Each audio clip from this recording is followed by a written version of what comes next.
Hi மக்கள், இன்றைக்கி இந்த வீடியோவில் என்ன பார்க்க போகிறீங்கன்னு பார்த்தீங்கன்னா, ஹோட்டலில் செய்கிற மாதிரி சாம்பார் எப்படி செய்யறதா பார்க்க போகிறீங்க. வாங்க வீடியோக்குள்ளே போகலாம்.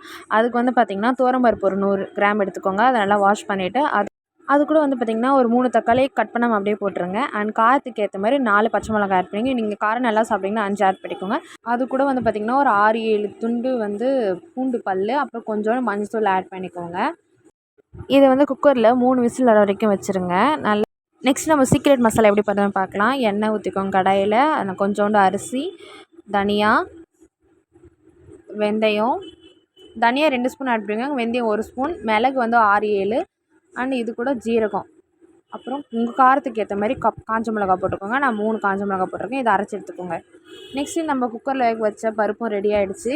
அதை வந்து தக்காளி வந்து தோல் எடுக்கணும். தக்காளியை எடுத்து தோல் மட்டும் எடுத்துருங்க. மேலே இருக்க தோல் எடுத்துகிட்டு ஜாரில் போட்டுக்கோங்க. ஆறுனதுக்கப்புறம் போட்டு அரைங்க. சூடோடு போட்டிங்கன்னா அது வந்து திடிக்கும்.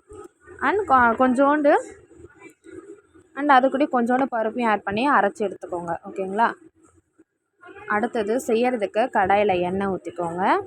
எண்ணெய் ஊற்றிட்டு உங்களுக்கு வந்து எவ்வளோ கடுகு வேணுமோ கடுகு போட்டுக்கோங்க. நான் இது கூட வந்து பார்த்திங்கன்னா வெந்தயம் ஆட் பண்ணிக்கிறேன். வெந்தயம் ஆட் பண்ணுங்கள், செம்ம டேஸ்ட்டாக இருக்கும். அப்புறமா வந்து பார்த்திங்கன்னா ஒரு கொஞ்சோண்டு கருவேப்பிலை டேஸ்ட்டுக்காக. கருவேப்பிலை ரொம்ப ரொம்ப நல்லது, மறக்காமல் ஆட் பண்ணிக்கோங்க. இது கூட வந்து பார்த்திங்கன்னா நீட்டாக கட் பண்ண வெங்காயத்தையும் ஆட் பண்ணிக்கிறோம். இதோட இன்க்ரீடியன்ஸ் அவ்வளோதான். இதெல்லாம் வந்து வதக்கி விட்டுக்கோங்க. நல்லா அந்த ஒயிட் கலரில் வர வரைக்கும் நல்லாவே வந்து பார்த்திங்கன்னா வதக்கி விட்டுக்கோங்க.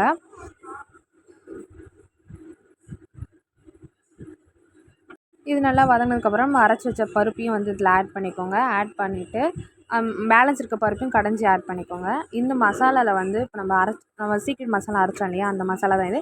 இது கூட வந்து பார்த்திங்கன்னா தண்ணி ஆட் பண்ணி நம்ம வந்து அந்த குழம்புல ஆட் பண்ணணும். நீங்கள் தண்ணி ஆட் பண்ணாமல் பண்ணிங்கன்னா அந்த குழம்புல வந்து கட்டி கட்டியாக நின்றோம். ஏன்னா மசாலா இப்போ தான் அரைச்சோன்றதுனால நல்லா தண்ணி ஊற்றி அதை நல்லா மிக்ஸ் பண்ணிவிட்டு அது லிக்விடாக ஆனதுக்கப்புறமா நம்ம அந்த சாம்பாரில் வந்து பார்த்திங்கன்னா அதை ஊற்ற போகிறோம். பாருங்கள், நல்லா லிக்விட் ஆக்கிட்டேன்.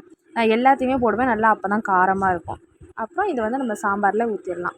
இதுதான் ரொம்ப ரொம்ப மெயின். ஓகேங்களா. சாம்பார் அப்புறம் இது கொதித்த உடனே ஒரு கோழிக்குண்டு சைஸில் புளி கரைச்சி அந்த தண்ணியை அதில் ஊற்றி. இந்த வீடியோ பிடிச்சிருந்தா லைக், ஷேர், சப்ஸ்கிரைப் பண்ண மறந்துடாதீங்க. தேங்க்யூ ஃபார் வாட்சிங் திஸ் வீடியோ.